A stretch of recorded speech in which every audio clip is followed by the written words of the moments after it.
who you spend your life with, like who you marry, is the person who is going to potentially be by your side through the loss of both of your parents. So yesterday I completely crashed out.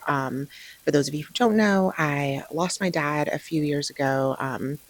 And he ended up passing away right before I had my first set of twins. And so there's just a lot about that time period, about that pregnancy, that just hurts. And it still hurts. And from what I know about grief, it will always hurt, but like differently, right? Like the grief doesn't go away, but it changes. It comes in waves, and there are times where it's easier, where the wave like crashes over you easier, and there are times where you're drowning, right? And so yesterday was one of those days where I just was drowning, and I tried to kind of just keep it in. And then I was with the kids and trying to just focus on them. And sometimes being with the kids is hard because like, they'll just be like so cute or funny or whatever. And then I'm thinking to myself, like, I wish my dad got to see this. I wish he got to meet them. I wish he knew them, whatever. And no, I don't want to cry. I just wanted to talk. Anyway, so yesterday was one of those days. So crashed out a little bit in the afternoon, like kind of like right after dinner and stuff. My husband's like, what's going on? And I was just like, I don't know, whatever. I'm just like not feeling it. And then I went upstairs, put the kids to bed. And then when we were spending time together, I just really like broke down, and I was just really upset. And he's like, well, what helps you most when you miss him, And I was just like, I don't know. I was like, because it's different. Sometimes when I miss him, I can easily just talk about him, like tell a story, talk to my brother, like, reminisce on something, talk to him. And sometimes it's the moment where it's so deep, it's so heavy, where I'm thinking about how I'll never again get to like experience him in this life. And those are the times where like I can't keep it together. Those are the times where I like really crash out. And so he was like, well, do you ever, listen to his voice? And I was like, sometimes, if I feel like I can or whatever.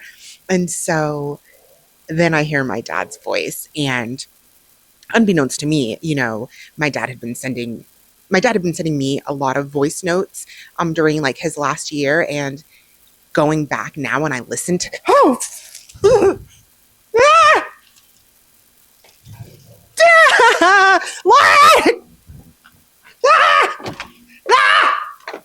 A June bug is chasing me! Did it come in? Okay. Oh my God. Well, at least I'm not crying anymore. Okay, anyways. So when I listened to my dad's messages back from his last year, I realized that like he was sending me like his final love letter, if that makes sense. Like I was listening to a message he sent me on my birthday a while back, and I realized like what he was saying. You know what? I'm going to stop that because I don't want to keep crying. So anyways, my husband, unbeknownst to me, my dad and my husband were, conversing and talking without me, which I figured, but I didn't know he was sending him voice notes. It's a message that my dad sent to him. And so he was just playing it. And he would even do his signature sign off that I know that he would do for me and my brother. And it was just so funny. And so that, of course, immediately, helped me come back down. We talked about my dad for a bit. He made me a smoothie because I like love smoothies and slushies and stuff. And we watched our show, and we were just together, and it's little things like that. I saw this post the other day, and it was this guy, and he said that, and I'm not saying it's his original thought, but this is where I saw it. He said, when you're dating people and you're thinking about the things that they have and the things that you desire, what you need to be thinking about is who you spend your life with, like who you marry, is the person who is going to potentially be by your side through the loss of both of your parents, if you, are blessed enough to still have them, right? And that was deep to me because my husband was by my side through the loss of my dad. He was just who I needed him to be. And I think that can really tell a lot about a person, is how they are with you through an experience that they have no idea. Like he still has both of his parents.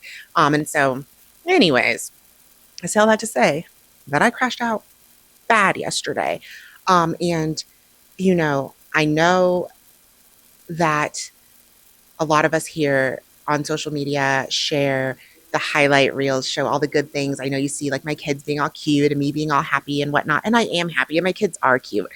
And I do love my little chaotic household, but it's not always just like the easiest best day ever.